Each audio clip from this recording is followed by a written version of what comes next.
Hello everyone, welcome to the first theory video. I will be confirming or disproving a theory known as the crying child is the vengeful spirit in Five Nights at Freddy's. I will be seeing if this theory could be correct while going over all the points that they make inside of that video. The video on the theory that is being put in this video will be put into the description of this video. Now to get to the theory. First, we need to give you a summary of the theory in this video. Here's a brief summary of the theory that we will be going over. Cassidy may not be the vengeful spirit, but crying child might actually be them. If you look at all the UC and voice lines and all the hints being put into the games, you can see a clear sight of how this theory was born.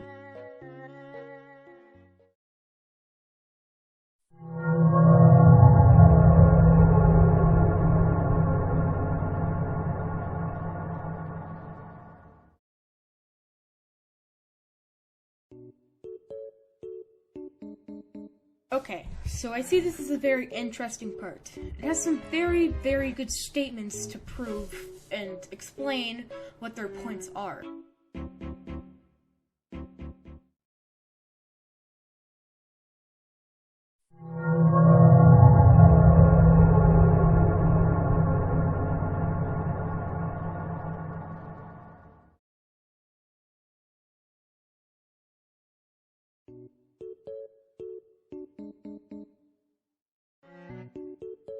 They mention how Cassidy is a strange pick to be the vengeful spirit, since no one else has that much of an important role in their Freddy gang.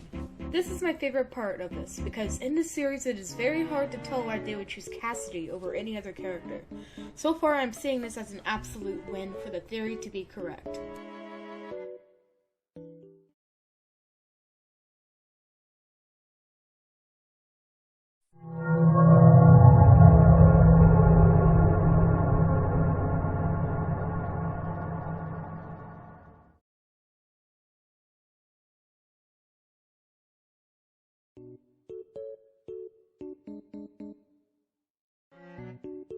This point is very good too, because Crying Child in the series doesn't play that big of a role as the others do. So people usually think that he has done something more, because Scott does not really do things like that. I mean, you know, like, he just doesn't do things like that. He won't just put something in there for no reason. So of course there's gonna be a bigger reason, because he hasn't had that much screen time yet.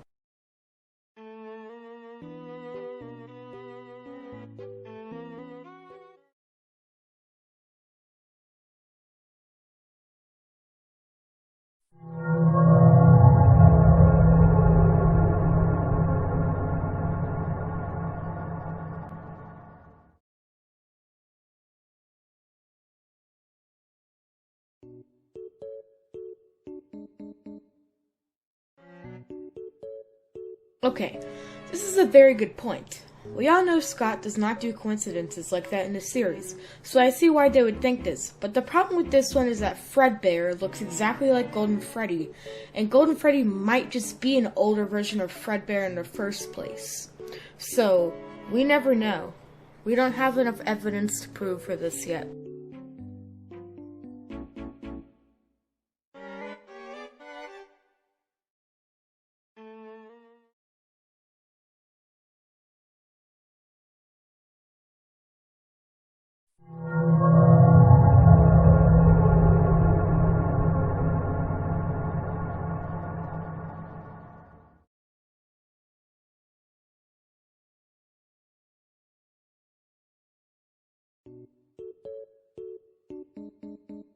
They make some very interesting points in this part.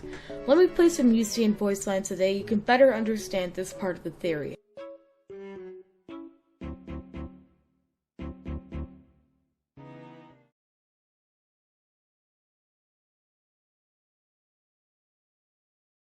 I never thought I'd make it through that vent, but now we are together.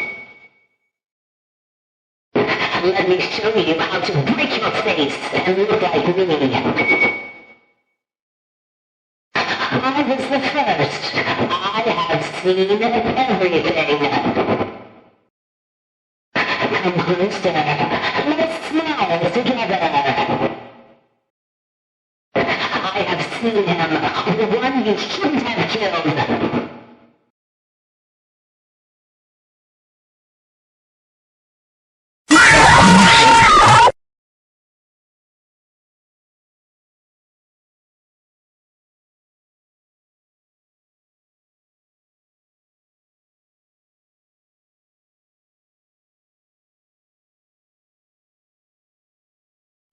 This is a nightmare that you won't wake from.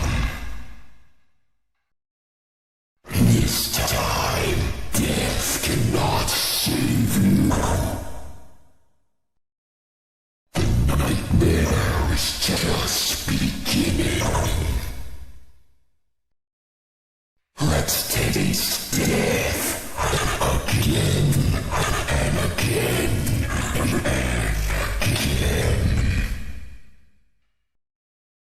I am the fearful reflection of what you have created.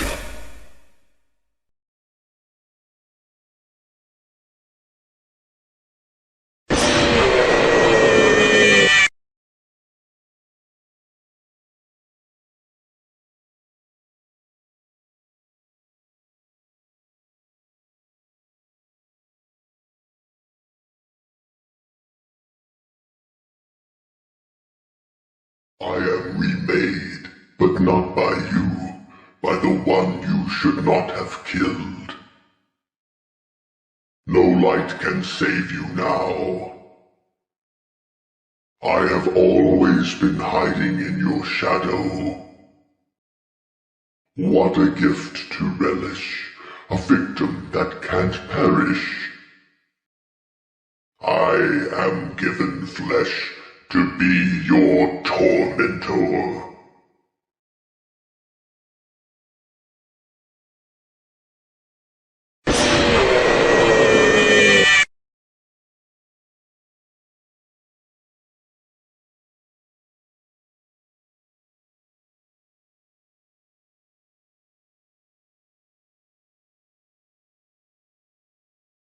Come closer. Help me count my teeth. You're not so big. Just a bite-sized morsel. You knew I'd get you eventually. There just isn't room in here for both of us. Flash that light on the wand. It can't save you now.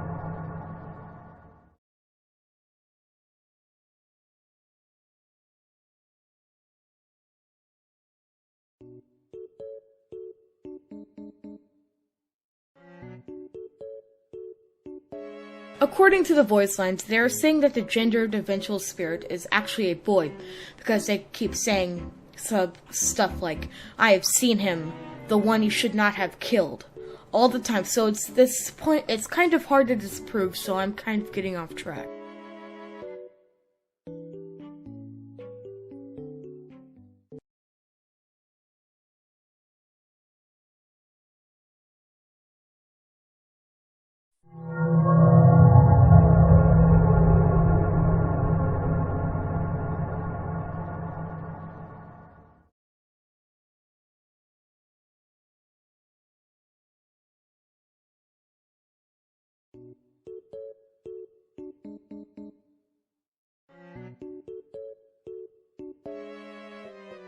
This is a very interesting thought. This comes from where Nightmare Freddy says, I am remade, but not by you, by the one you should not have killed. I see how they would think this. How would Cassidy know what the nightmares look like? Well, I have an answer for this one. If you remember, in the security logbook, yes, the one with the dabbing chica, we can see that Cassidy's communicating with Michael Afton and another being inside of the logbook.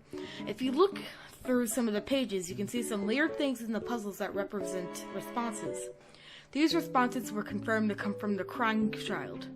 At some point in the book, crying child responds with an image of Nightmare Fredbear, so it may be possible that he has drawn all of the nightmares so that Cassidy can recreate them.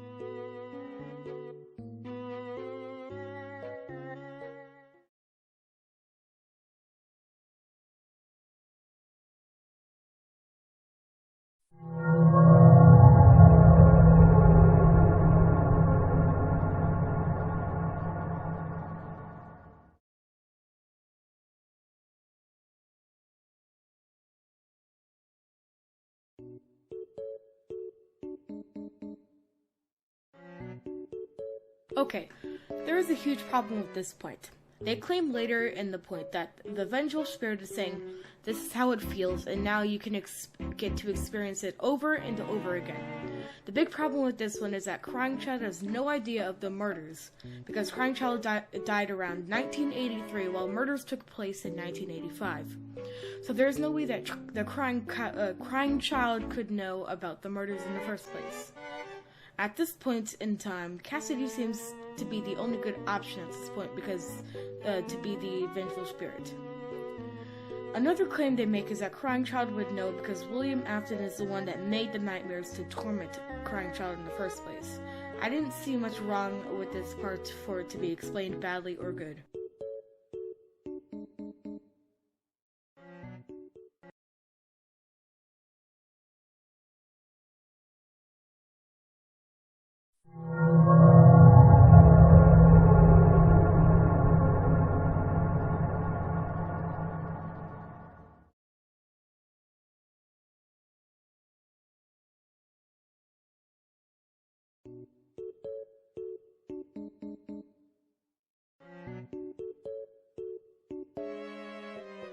Okay, so there is a giant problem with this one. First of all, they claim that Cassidy has black hair, which is actually false, according to the books. Cassidy in the books was described as having yellow hair. Also, there's actually a big positive to this point though. It is shown that Crying Child in the minigames have the exact same cup haircut as the vengeful spirit in the games. Cassidy has no appearance shown besides having yellow hair shown in the books, so it cannot be confirmed.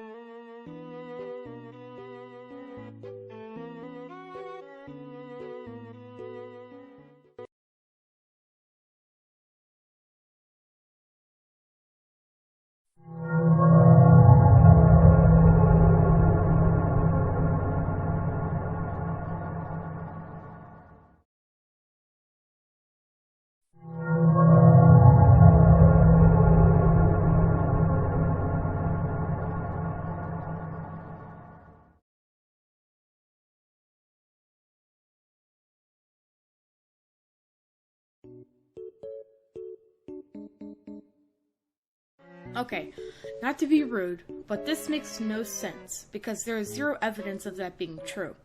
They think that William Afton was feeding Michael Afton ideas when he was bullying him, no evidence included. They also think that the prank, aka the bite, was given by William to attempt the death of the crying child. The reason they think this is because when the bite was about to happen, the robot was in animatronic mode instead of suit mode, so the spring locks are not the one that killed Crying Child. They believe that the death of Crying Child was planned by William because William most likely reprogrammed the robot to make the jaw of the robot's mouth have enough force to bite off a frontal lobe. There is a giant problem with this. One, there is no evidence on this, so this can't be believable unless you're one of those people that believe anything they see without true evidence. No offense, by the way.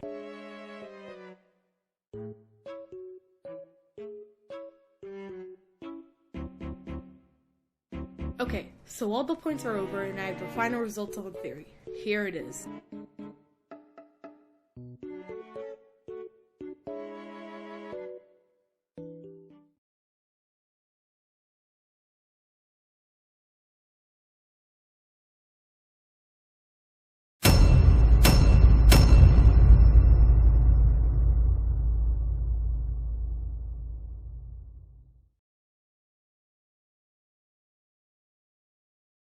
The reason I say this is because it can't be proven. It's because they go off with too many points that don't have any actual evidence pointing towards them. And I could disprove many of their points with actual evidence, so it just can't be proven.